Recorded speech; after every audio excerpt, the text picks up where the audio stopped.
I expected Bitcoin to probably hit 100K last cycle. We didn't get that high. Kind of my first target was for a trillion market cap, which is around 50,000. We got to that, and then once we reached that, I was like, yeah, I think we're probably gonna hit 100K, and then we ended up undershooting that. Um, I'm not particularly surprised with where we are now, though, because going back to my prior point about correlating with global liquidity, global liquidity has been flat for like 2 years. So the fact that Bitcoin's chopping around, at least on that historic metric, does make a lot of sense. And when we entered this year, I expected to be higher, but not necessarily new highs. So we got those, at least we nominally touched new highs, even though we're not at them currently. And my bullishness really extends into 2025. Lyn Alden starts by addressing the current state of Bitcoin and its recent price movements.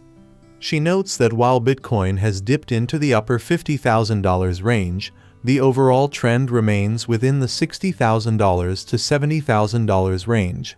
Alden attributes this fluctuation to the broader macroeconomic environment, particularly the Federal Reserve's monetary policies.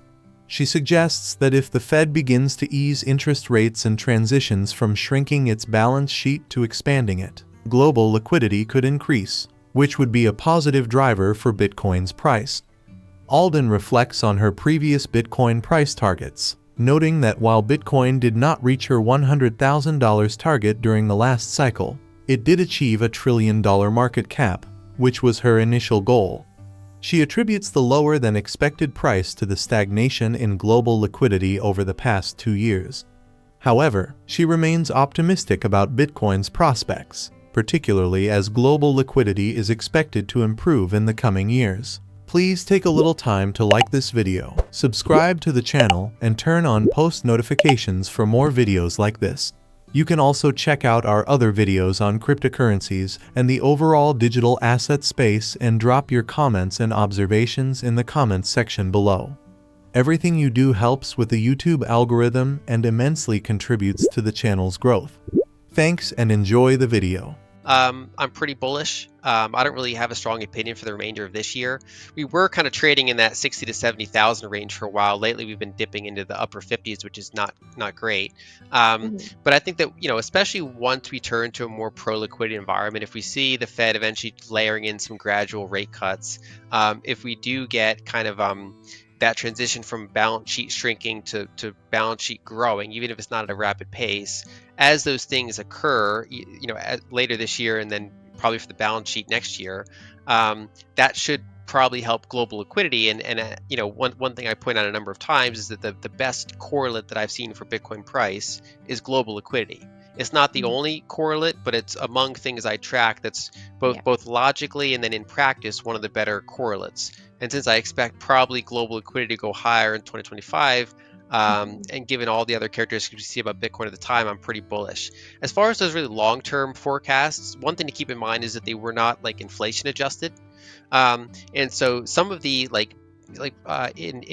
Michael Saylor, for example, he gave that talk about the I think the 21-year price forecast, which is a nice touch.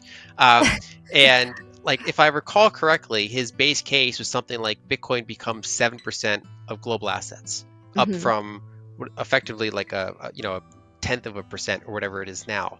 And so while that is obviously a huge run up, that's basically a 70x appreciation in terms of percentage of total assets. It's not as though Bitcoin has taken over the world in that scenario. So basically in 21 years, can it go from 0.1% to 7%?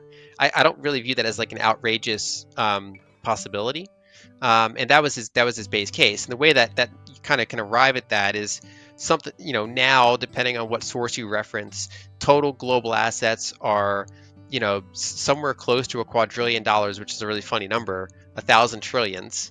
I think it's something like 900 trillion. Right, that's kind of the baseline, and over time, when you go through growth and inflation for another 21 years, that number is going to be a lot higher. That's going to be a number of quadrillions, like thousands of trillions. And then as Bitcoin goes from whatever tiny sub 1% it is now up to some presumably higher number of percentage, that's how you get those multi-million-dollar numbers. Even though in inflation-adjusted terms, Yeah, I mean, it's obviously a lot of appreciation, but it depends how bullish you are. Well, I mean, that's why I think nominally a lot of these numbers are going to go up, because one way that they deal with high debt loads at the sovereign level is just print more of the currency units that those debts are legal obligations for. They basically, everybody turns into Japan, except possibly without Japan's like high degree of kind of unity, and without their structural current account surpluses, and things like that. So we can enter Japan from wherever kind of situation we're in. So Europe would enter it with their kind of fractured, polarized, energy starved situation.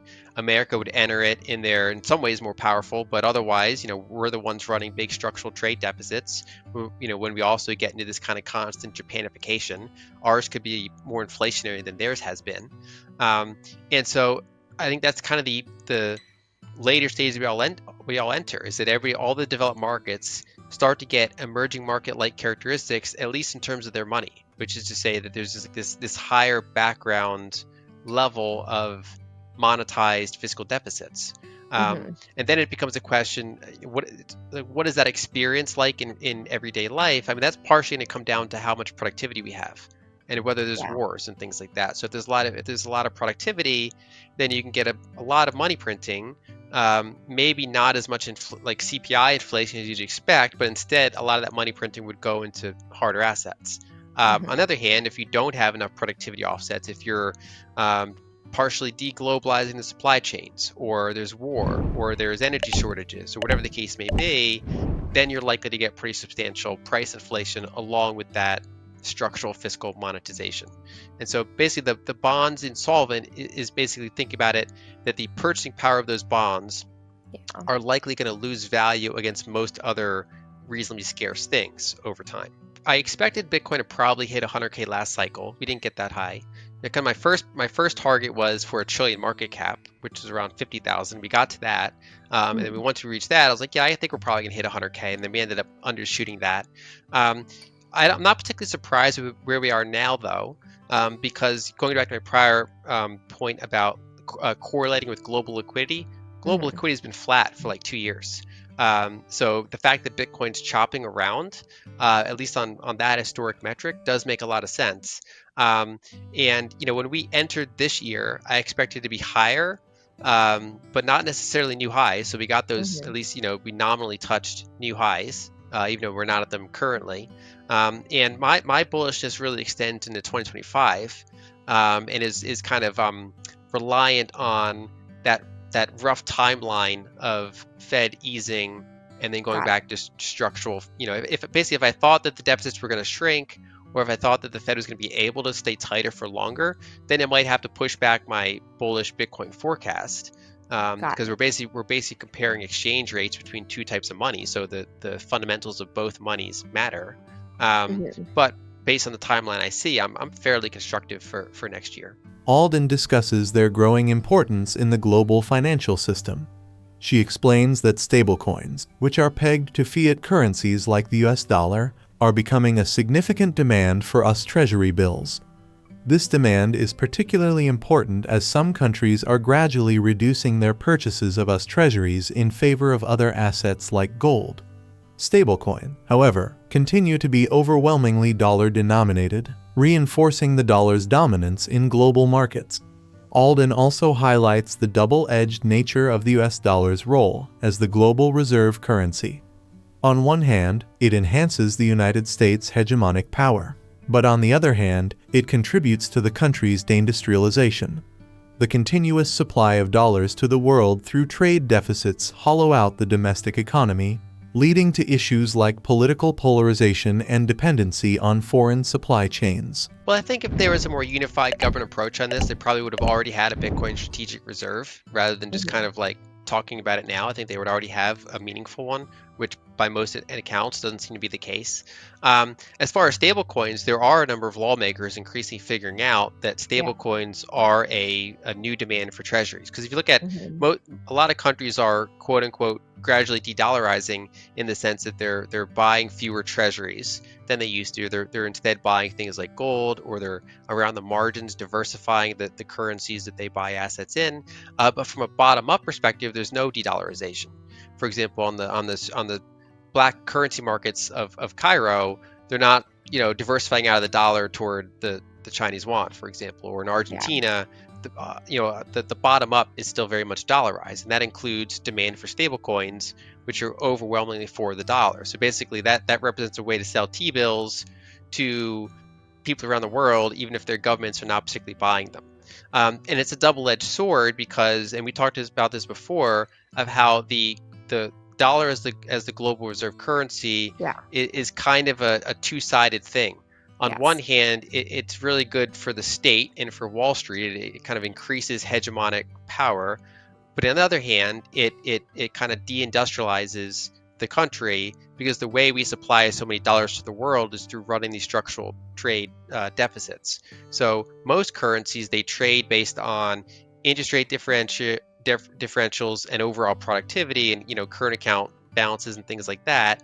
And so they kind of find that natural equilibrium, whereas the dollar has, in addition to those variables, this extra monetary premium on top of it, because it's the most liquid, best one. So all these other countries in the world buy dollars and dollar assets, and so it drives it up above like its kind of normal like exchange value that it would have on its kind of trade and interest rate merits.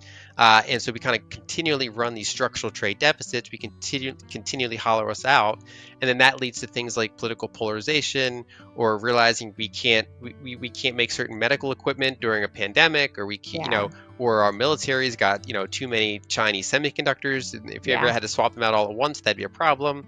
So it kind of starts to accumulate issues. And so to the extent that they're successful in injecting more and more stablecoins into the world, on the other hand, they'll continue to be successful at probably deindustrialization as well. And it's also just a note about magnitudes. I mean, right now, stablecoin market cap is still below 200 billion. So even if it 5x or more and goes up to over $1 trillion, that's like half a year worth of deficits. And so that the stable coins would have to get quite large, even though obviously every 100 billion matters. It would take quite a large growth of stable coins to kind of materially affect U.S. hegemony. She warns that as stablecoins grow in market cap, potentially exceeding $1 trillion, they could exacerbate these problems by further increasing the global supply of dollars and driving more deindustrialization. However, she notes that even with significant growth, stablecoins would still represent only a small fraction of the U.S. federal deficit, limiting their overall impact on the U.S. economy. Please like and subscribe my channel.